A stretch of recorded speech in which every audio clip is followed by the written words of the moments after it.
오늘 우리에게 주시는 하나님 말씀은 신약 성경 193쪽 사도행전 4장 36, 37절입니다.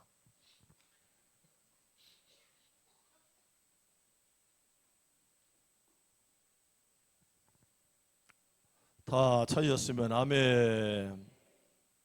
두 절이니까 한 목소리로 한번 천천히 읽어보겠습니다. 시작. 고보로에서 난 레위족 사람이 있으니 이름은 요셉이라. 사도들이 일컬어 바나바라.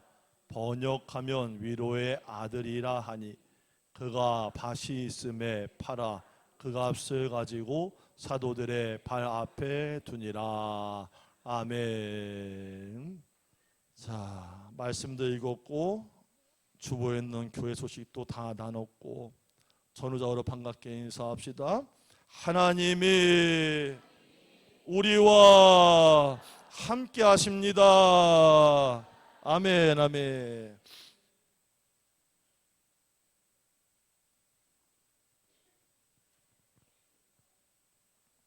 오래간만에 만나니까 좋아가지고 막 말 시키려고 그러는데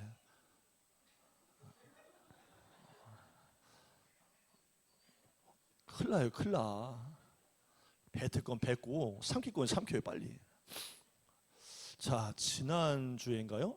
핸드폰이 막 울려가지고 여보세요? 여보세요 했잖아요. 자, 오늘 핸드폰 먼저 검사 한번 해봅시다. 핸드폰, 나는 핸드폰을 끌 줄도 모르고 바꿀 줄도 모른다. 빨리 하셔. 빨리 옆에 빨리 하셔요. 이게 왜냐면 방송이 전국으로 가는 거예요. 예배 끝나면 저한테 전화도 와요, 어떤 분은. 자, 핸드폰 다 정리하셔요, 빨리. 매너 모드로 바꾸든지 끄든지. 바꿔서 막 여보세요? 아, 이따 만나, 밥 먹으러 있다가 이러지 말고 지금 빨리 하셔. 빨리 지금.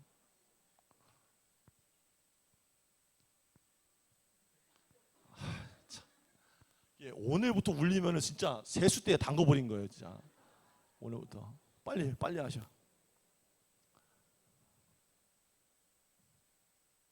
함께 하시다. 교회의 교격을 지킵시다.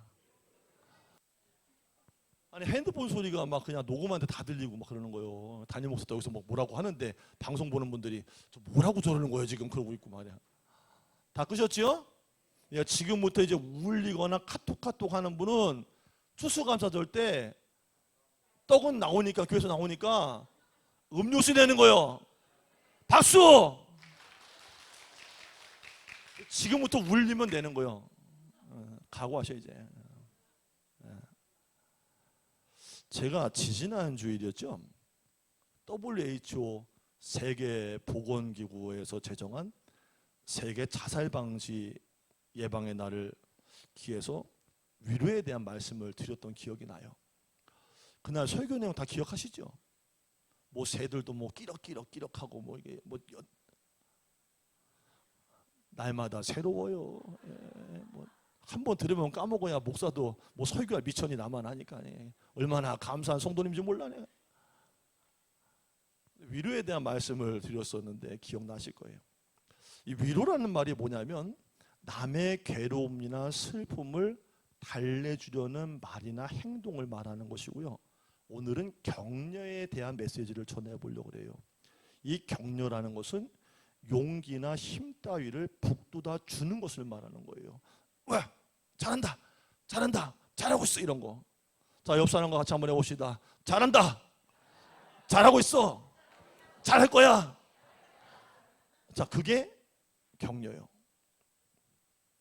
요즘에 심심치 않게 이인자론에 대한 책들이 많이 출간이 되고 있는데 우리 감리교회 홈페이지를 딱 들어가면은 배너가 뜨는데 거기에도 감리교 목회자들이 썼던 도서들이 쫙 나와요. 근데 그 리스트 가운데 최근의 책이 뭐가 있냐면 성서 속에 이인자들이라는 책이 있어요. 뭐뭐들, 이인자들이라고 쓰여진 걸 보니까 뭐 자신이 원했던 원치 않았던지 간에 이인자가 꽤나 많이 있던 것 같아요. 그러면서 이인자로서 자족을 하는 사람들이 굉장히 많이 있어요. 만약에 여러분 2인자 그러면 1인자는 아니니까 약간 마음이 그럴지 몰라도 2인자 그러면요, 이걸 축구로 말한다면은 무엇을 하는 사람이 될까요? 우리 축구 좋아하는 청년들 한번 얘기해봐. 축구에서 이거를 잘하는 2인자. 호나우두가 메시가 골을 넣으려면 줘야 돼, 지가 넣어야 돼. 그럼 그걸 뭐라 그래? 어떻게 애들한테 물어봤는데 어른들이 더 잘하시지? 확실히 우리 청년들은 영어엔 약해. 이게 머리에 맴돌긴 하는데 영어로 말을 못하는 거야. 같이 한번 해봅시다. 영어예요. 어시스트. 이게 영어 사전에 보니까 도와주다라는 뜻이에요. 어시스트. 골을 넣기에 알맞은 위치에 있는 선수에게 툭 놀랬어. 자다 놀란 거야. 볼을 찾아서 공을 넣게 해주는 위치에 있는 거예요. 그렇게 되면 팀의 성공률이 높아지는데, 각도를 보거나 위치를 보거나 아무리 봐도 골을 넣을 확률이 없음에도 자기가 주인공이 돼보려고 넣어보려고 억지를 부리다가는 팀의 승률이 떨어질 수밖에 없는 거예요. 그럼 결국에 따져보면 1인자 옆에는 2인자가 꼭 필요해요. 꼭 필요해야 돼요. 메시나 호날두가 그냥 생긴 게 아니라 옆에 있는 조력자들을 잘 만난 덕이요. 여러분, 오늘 성경에 등장하는 2인자들이 여럿이 있는데, 그 중에서 우리 눈에 단연 띄는 사람이 본문에 나오는 바나바라는 사람이에요. 이 바나바는 뒤에서 조용히 밀어주기보다는 앞에서 끌어주고 적극적으로 격려해주는 성향의 사람이에요. 격려는 용기나 의욕이 솟아나도록 북돋아주는 행위라고 아까 우리가 시키면서 해봤어요. 위로가 단순히 그 사람 마음에 기쁨과 평안을 주는 소극적인 행위라면, 격려는 낙심된 사람을 힘차게 나아갈 수 있도록, 움직여 앞으로 나갈 수 있도록 뒤에서 박수 쳐주고 잘한다, 잘해, 잘하고 있어 하는 능동적인 사람이에요. 여러분, 오스트리아의 정신의학자 가운데 알프레드 아들러라는 분이 있거든요. 오늘 세림이가 안 왔네. 세림이가 심리상담학을 전공해서 미국으로 비행기 타고 놀러 가고 싶다 그랬는데, 교회 오면 다 배우는데, 굳이 뭐 책 안 읽어도 되는데, 한 권을 다 줄 수 있는데, 함께 합시다. 교회 오면 배울 게 많아요. 책 뒤지게 파도 소용없어. 2,000권을 읽은 내가 하는 말이 더 좋아. 여러분, 아돌프 아들러, 이 사람이 개인 심리학의 창시자이고요. 지그문트 프로이드나 칼 융과 함께 현대 심리학의 3대 거장이라 그래요. 한국에는 별로 알려지지 않은 인물인데, 오히려 아들러 심리학에 관해서는 일본의 1인자가 있습니다. 기시미 이치로와 작가인 고가 후미타케라는 사람인데, 혹시 여러분 가운데 이 책도 읽어봤을 수도 있어요. 미움받을 용기라는 책인데요. 이 제목으로 설명서가 나와서 베스트셀러가 돼가지고 그때부터 알프레드 아들러가 한국에도 알려지기 시작을 했거든요. 이 아들러 심리학은 모든 인간은 내재된 열등감을 가지고 있다는 기본 개념에서 출발을 해요. 이 열등감을 어떻게 얼마나 극복하냐에 따라서 그의 미래의 행복과 업적과 영향력이 결정될 수 있다는 거예요. 그래요, 맞아요. 사람은 누구나 열등감이 내재되어 있어요.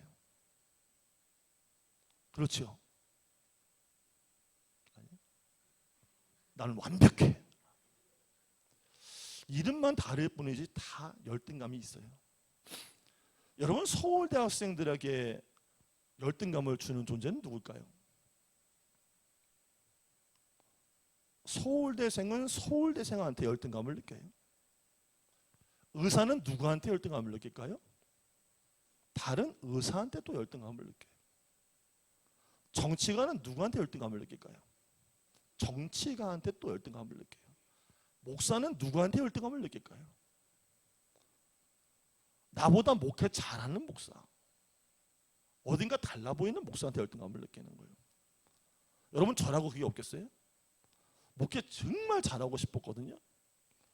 근데요, 정말 목회 잘하고 정말로 큰 교회라고 하는 분들 보면서 젊은 날 지나왔는데요. 사실 열등감이나 마음속에 어려움만 있을 뿐이지 그대로 되지는 않읍니다. 다 있는 거예요, 누구나 그 안에. 여러분, 대통령도 성공한 사람이라고 하잖아요. 나라의 하나예요. 근데 대통령도 열등감이 있어요. 누구한테? 전직 대통령들한테 말이에요.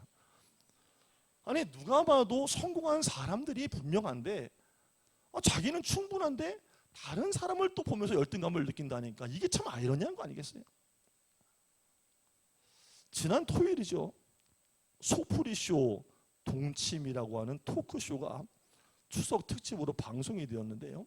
제가 잘 보는 프로가 몇 개 있어요. 동침이, 이혼 숙녀 캠프, 나는 자연인이다, 그리고 금쪽이, 이런 거 몇 개 봐. 왜? 인간관계에 관계된 거라 보는 거, 일부러 챙겨보는 거예요. 근데 그날 그 추석 특집이라고 동침이 이제 특별 프로그램에 제목이 나왔는데, 제목이 뭐냐면 동서 올해 추석엔 꼭 올 거지? 라는 주제예요. 다양한 사회 분야의 패널들이 참여해서 이런저런 이야기를 나눴어요. 근데 그 가운데 아나운서 조우종 씨라는 분의 아내이자 결혼 8년 차인 아내도 아나운서예요. 정다은 씨가 출연했거든요. 방송에서 자기가 처음으로 시댁에 대한 이야기를 해본다면서 말을 꺼내는데요. 자기는 동서 때문에 스트레스를 받고 있다는 거예요. 세계적인 골퍼가 자기 동서래요. 저는 그 골프를 안 치니까 여기 골프 치시는 분들 계시잖아요. 할렐루야. 방송 나가고 있어요. 아멘해요. 아멘. 골프가 뭐 별거 있어요? 사과밭에서 목대기 뒤집으면 되는 거지 이렇게? 사과 떨어진 거 그냥 이렇게 휘두르면 그게 골프지? 또랑에다가 넣으면은 홀인원? 할렐루야? 뭐 그런 거지 뭘. 우리도 골프 칩니다. 방송 할렐루야. 우리 교회 수준 이 정도요. 근데 골프를 치는데 우리는 잘 모르지만 세계적인 LPGA 골퍼 가운데 박희영이라는 선수가 있대요. 근데 이 사람이 자기의 동서라는 거예요. 근데 정다은 씨가 말하는 게, 나는 명문대 출신이다. 명문대라 그러면 어딜 얘기하는 거예요? 서울대 나왔어요. 그리고 나름 잘 나가는 며느리였는데 시어머니가 내 앞에서는 동서 칭찬을 대놓고 하시는 걸 들으면서 어쩔 수 없이 주눅이 드는 나를 발견한다. 시부모님을 살뜰히 챙기는 동서에게 은근히 질투심, 승부욕이 발동된다라고 말을 해요. 그러면서 하는 말이, 미국에 살고 있는 동서는 한국에 들어올 때 한 달씩 시댁에 머물다 가는데 시댁에 뭐가 있는지 한국에 살고 있는 나보다 더 잘 알고 성격도 좋아서 시어머니의 비위를 너무 잘 맞춘다. 답답한 마음을 토로했다는 거예요. 그래서 자기가 동서를 뛰어넘기 위해서 이것저것 막 시도를 해봤지만 이게 손이 느린 탓인지 몰라도 오히려 일할 때마다 마이너스가 된다는 거예요. 그래서 그분이 하는 얘기가, 나는 시댁만 가면 스스로 작아지는 기분이 들어 어렵다라고 이야기를 했어요. 여러분, 제가 아까 말씀드렸잖아요. 정다은 씨가 어디 대학 나왔다고요? 서울대 나왔어요. 꽤 괜찮은 사람이에요? 꽤 괜찮은 사람이에요? 다 서울대 나왔구만? 서울대 나왔으면 괜찮은 거 아니에요? 근데 상대적으로 열등감을 느낀다는 거예요.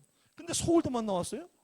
서울대 나와가지고 각 방송사의 아나운서 채용 경쟁률을 보니까 보통 500대 1, 1700대 1, 어떤 방송사는 3000대 1도 있어요.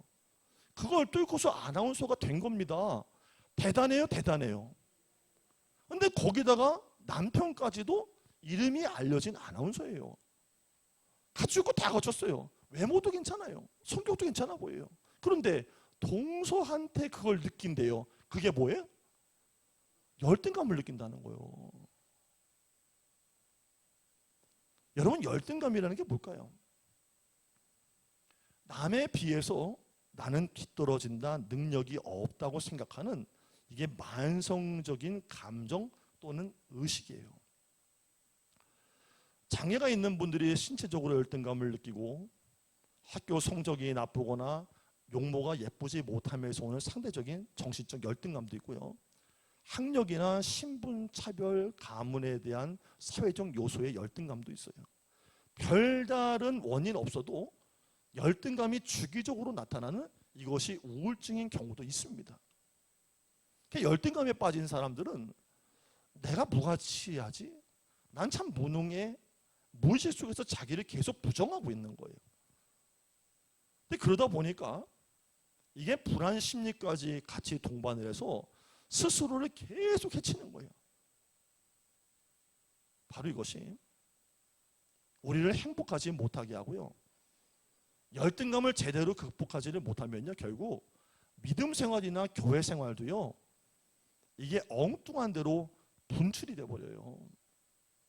여러분, 교회를 다니려고만 하지 말고 말씀 듣고 기도하면서 건강한 인격체로 거듭나기를 축복합니다. 옆 사람을 깨우면서 인사합시다. 주의 말씀과 기도로 건강한 인격체가 됩시다. 아멘. 여러분, 제가 목회하다 보니까요, 이게 아무리 믿음이 좋고 교회를 오래 다녔다고 해도 건강하지 않으면 다 소용이 없더라고요. 내 마음의 감정이 막 딱딱하게 굳어버린 길가 같은 마음, 돌로 바짝 눌려버린 돌짝박 같은 마음, 가시가 솟아나서 언제든 찔릴 수밖에 없는 가시밭 같은 마음이 있으면 이게 옥토가 될 수가 없는 거예요. 이걸 여러분과 제가 치료를 받지 않으면요, 박토가 되고요, 쓸모가 없는 사막이 되어버려요. 그러면 내 마음 안에 있는 자라지 못한, 성장하지 못한 성인 아이가 되어가지고 아파하고 남몰래 울고 외로워하는 거예요. 그것을 스스로 느끼지를 못하니까요, 남들에 대해서 자꾸 이유 없이 막 시비 걸고요, 지나친 비판과 공격적인 성향으로 수시로 사람을 찌르고 아프게 해요. 근데 자기는 그걸 몰라요. 열등감이 있는 사람들이 곧잘 남에게 상처를 주는 것이지, 행복한 자존감과 성숙된 인격체가 있으면요, 어지간한 소리에는 잘 반응을 하지 않고요, 남에게 상처를 주지도 않아요. 그리고 잘 넘어가는 능력이 생겨서 스스로가 안에서 감내하면서 조개처럼 진주를 만들어내는 사람이 되는 거예요. 자, 교회는 뭐 하는 데냐? 교회는 바로 말씀과 기도를 통해서 이 마음밭을 옥토로 만들어가는 하나님의 학교인 셈인 거예요. 그렇다면 옥토 신자가 되는 특징이 뭐냐? 바로 오늘 본문의 바나바를 통해 보게 돼요. 옥토 신자가 되는 특징, 나타나는 특징, 바로 격려를 할 줄 아는 사람이 돼요. 여러분, 미국의 제40대 대통령이 누구죠? 시작. 알게 뭐요? 우리나라 대통령도 알 게 없는데 내가 전직 대통령 몇 대인지 알 것도 없고 내가 모르겠는데 무슨 미국 대통령까지 찾고 앉았어. 40대 대통령입니다. 누구냐면 도널드 레이건 대통령이에요. 코미디 출신이죠. 이분이 재임하던 시절에 프랜시스 그린이라는 83세의 노파가 있었는데요, 이 여자분이 정부의 보조금을 살고 있었대요. 그런데도요, 자존감이 매총 높아요. 매월 1만 원씩 공화당을 위해서 후원금을 냈다는 거예요. 이게 어느 날 백악관에서 모금 파티를 위한 초청장이 날아왔는데 할머니는 아무것도 내용도 모르고 그냥 갔는데요, 백악관 로비에서 경호원들한테 제지를 당했어요. 명단이 없다는 거예요. 기부금을 안 냈다니까 당신 자격이 없다는 거예요. 할머니가 뭐라 했을까요? 무슨 말이냐고 말이야. 내가 매월 10,000원이 뭐야? 1,200원씩 냈다는 거예요. 얼마나 자존감이 높은지, 내가 기부금을 매월 1,200원씩 낸 사람이야. 근데 그걸 냈다고, 후원금을 냈다고 하니까 이게 얼마나 웃긴 얘기요. 참 멘탈이 강하죠? 자, 옆 사람 깨우면서 인사하세요. 멘탈이 강해야 한다. 막 밖에서 옥신각신하는데 대통령 비서가 지나가다가 듣고 대통령께 말씀드려가지고 레이건 대통령이 허락을 받아내요. 근데 놀랍게도 레이건이 불러요. 그 노파 모시라고. 그래서 청와대 집무실로 들어가가지고 노파가 레이건 대통령하고 40분간 독대를 합니다. 대통령의 시간 40분은 돈으로 살 수 없는 거예요. 그러니까 기라성 같은 참모들과 기업가들이 다 와 있는데 이 노파한테 예정이 없던 시간 40분을 쓰느라고 밖에서 기다리고 있던 참모진들이 난리가 났습니다. 40분 후에 대통령이 웃으면서 나오니까 비서실장이 하는 말이, 아니 각하, 사람들이 밖에서 저렇게 기다리는데 1불짜리 1200원 내는 후원자에게 이렇게 시간을 많이 하시면 어떻게 합니까? 볼멘 소리 하니까 레이건 대통령이 그 말에 정색을 하면서 이렇게 말했다는 거예요. 내가 노인에게 격려를 했다고? 아니, 내가 도리어 오늘 격려를 받았어. 선거를 눈앞에 두고 다들 나한테 웃긴다고, 쇼한다고, 배우니까 쇼하고 앉았다고 그렇게 비난들 하는데, 할머니만큼은 나에게 순수한 사랑과 응원을 해주고 나에게 격려를 해줬단 말이에요. 내가 얼마나 마음이 살아나고 신이 난 줄 모르. 그래서 나는 이번 선거에서 반드시 이길 것만 같소. 아까 말씀드렸어요. 레이건 직업이 뭐였다고요? 코미디언이에요. 배우 출신이에요. 성공한 배우도 아니에요. 근데 그 사람이 대통령에 출마했을 때, 대통령이 또 됐을 때도 모두 놀랐어요. 의아했어요. 그러나 2001년 2월 CCN과 갤럽의 조사에서 가장 위대한 미국 대통령 여론조사를 했는데 레이건이 역대 대통령 가운데 1위를 차지했고요.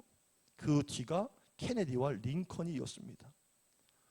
레이건이 제적했던 8년 동안 위기가 꼬리를 물었던 시대였지만 이 기간 레이건은 레이건 노믹스로 미국과 세계를 바꿔놓는 업적을 세웁니다. 자, 그런데 이렇게 위대한 대통령을 만들었던 위인 중에 하나가 누구라고 말하냐면 그 무명의 1200원을 내고 있는 노파의 격려 때문이었다고 말하고 있다는 거예요. 여러분, 이 세상에 격려가 필요 없는 사람이 있을까요? 어떠세요?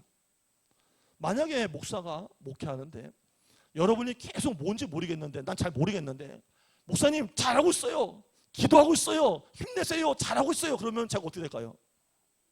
어떻게 될까요? 지 죽는 줄도 모르고 하는 거예요. 할렐루야. 우리 장로님들이 계시는데 세 분이, 장로님 너무 잘하고 계세요, 장로님 정말 훌륭하십니다, 본받을 만해요, 장로님 닮고 싶어요, 계속 이렇게 하면 장로님도 어떻게 될까요? 아까 제가 했던 거, 지 죽는 줄도 모르고 일하는 거예요. 할렐루야. 누구도 마찬가지라는 거예요. 격려가 필요가 없는 사람은 없다는 거예요. 이국의 대통령도 격려가 필요하다는데, 그렇다면 삶에서 지속적인 격려가 필요 없는 사람이 과연 누가 있겠는가? 꼭 큰 것은 아니어도 괜찮다는 거예요.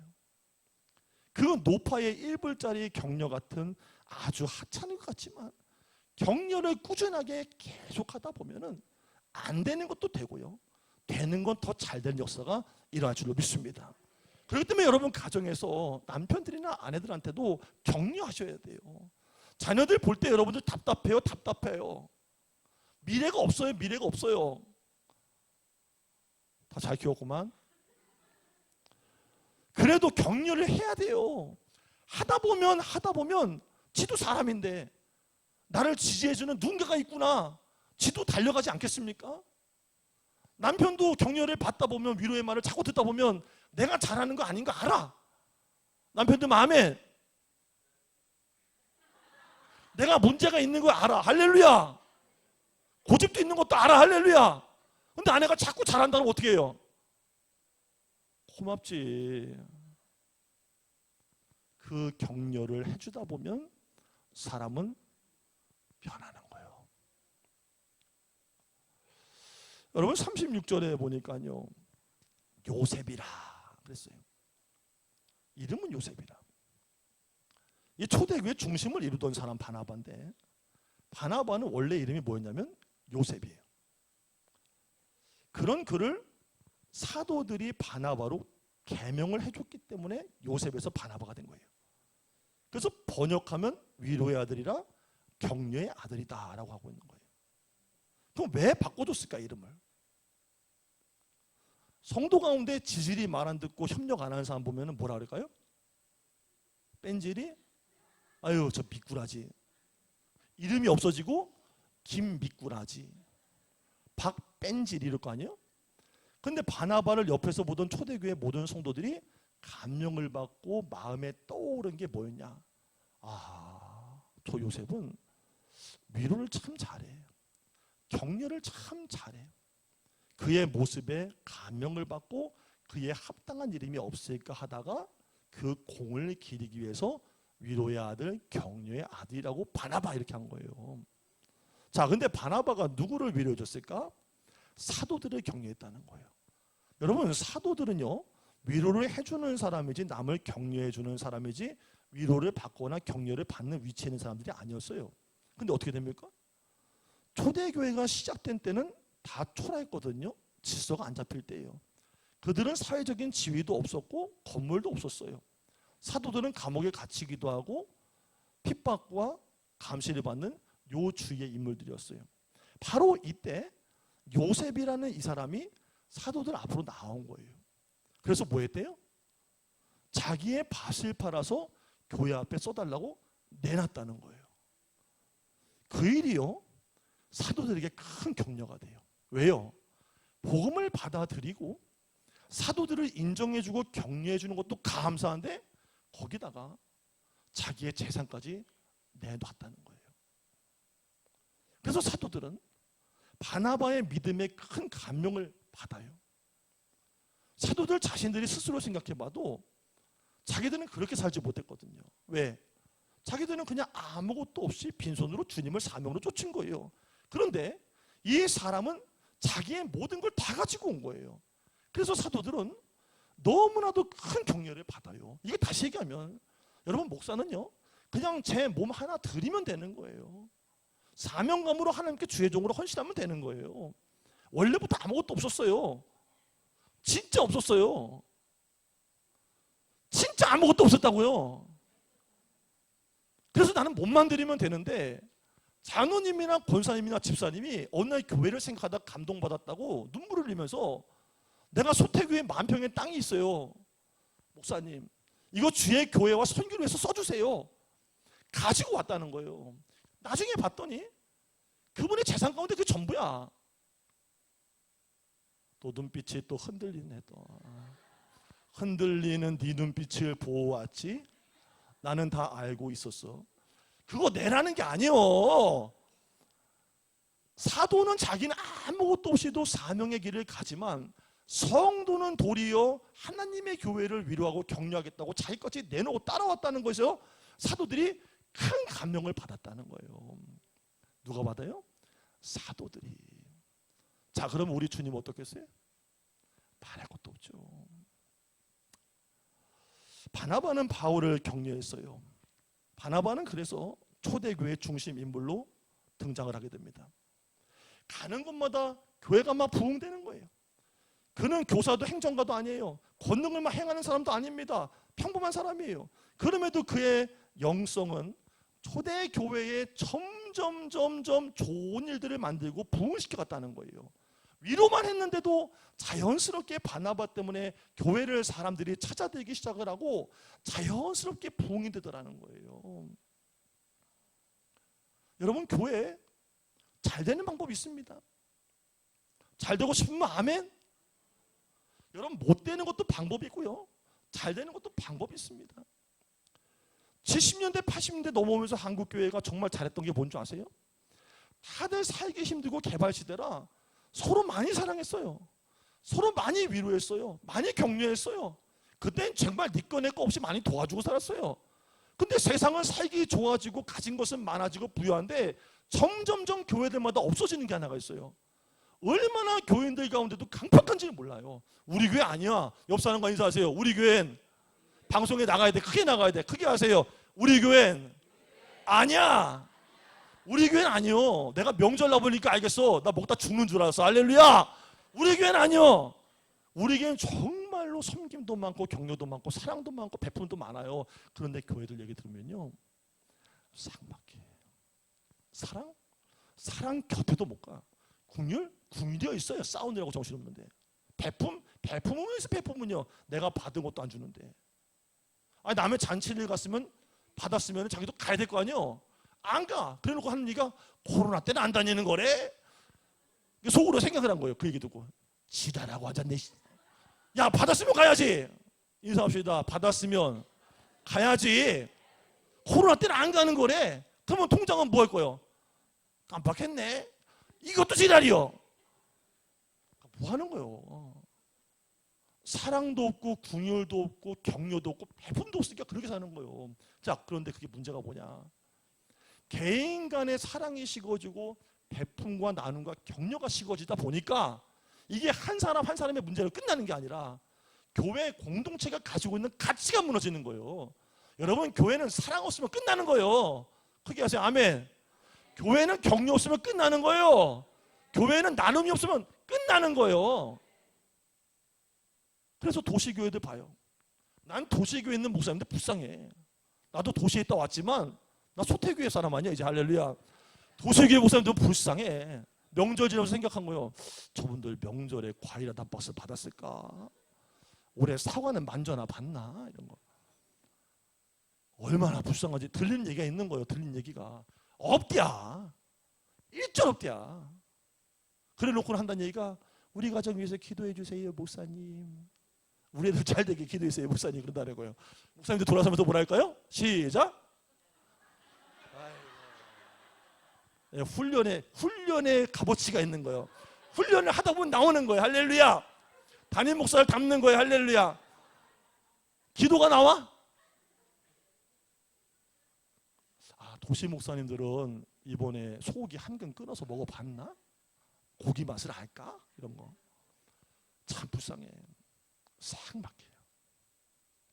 개인의 문제로 끝나는 게 아니에요. 교회는 이 가치를 잃어버리면, 바나바의 격려와 사랑과 궁유를 잃어버리면 교회는 작살나는 거예요. 교회 부흥 안 돼요. 전 옛날에요, 담임 목사가 말씀만 잘 전하고 성도들이 열심히 일만 하면 부흥된다고 생각했던 사람이에요. 정말 그래서요, 설교 준비를 일주일 동안요 30시간 이상씩 했어요. 죄송한 얘기예요. 그걸로는 안 돼. 그것만 가지고는 안 돼. 성도들이 바나바의 가치를 붙들고 서로 격려하고 사랑하고 세워주면 사람들이 궁금해서라도 들어와. 여러분, 제가 마지막 결론 짓게요. 제가 이상하게 점포를 이렇게 들어가잖아요. 집사람하고 늘 하는 말이에요. 아무도 손님이 없었어요. 어떤 가게든지. 제가 이상하게 들어가서 뭘 사고 있거나 고르고 있으면요, 사람들이 따라 들어와. 식당에서 밥 먹다가도 테이블이 자꾸 차. 보면서 그러는 거야. 야, 왜 자꾸 뒤따라온다니? 딴 데 또 가봐. 또 따라 들어와. 교회는 따라 들어오고 뭐가 있나 따라 들어오다 보면 차는 거예요. 사랑도 없고 궁율도 없는데 손만 들고 주여 주여 한다고 사람들이 오는 게 아니에요. 따뜻한 훈풍이 흘러나가야 돼요. 우리 교회가 격려하는 교회가 되기를 바랍니다. 서로 많이 사랑하는 교회가 되기를 바랍니다. 그래서 이 지역에 부흥되는 유일한 교회가 되기를 주의 이름으로 축복합니다. 기도하겠습니다. 하나님 감사합니다. 바나바를 알게 하셔서 감사합니다. 초대교회의 부흥은 뜨거운 기도나 목회자의 설교에만 있던 게 아니었습니다. 위로하고 격려하고 사랑하고 품어줬을 때 자연스럽게 부흥됐던 하나님의 역사였습니다. 우리의 소태교회가 이 귀한 가치를 붙들고 사도행전의 역사를 재현하기를 원합니다. 도와주시옵소서. 감사하며 예수님의 이름으로 기도드립니다. 아멘.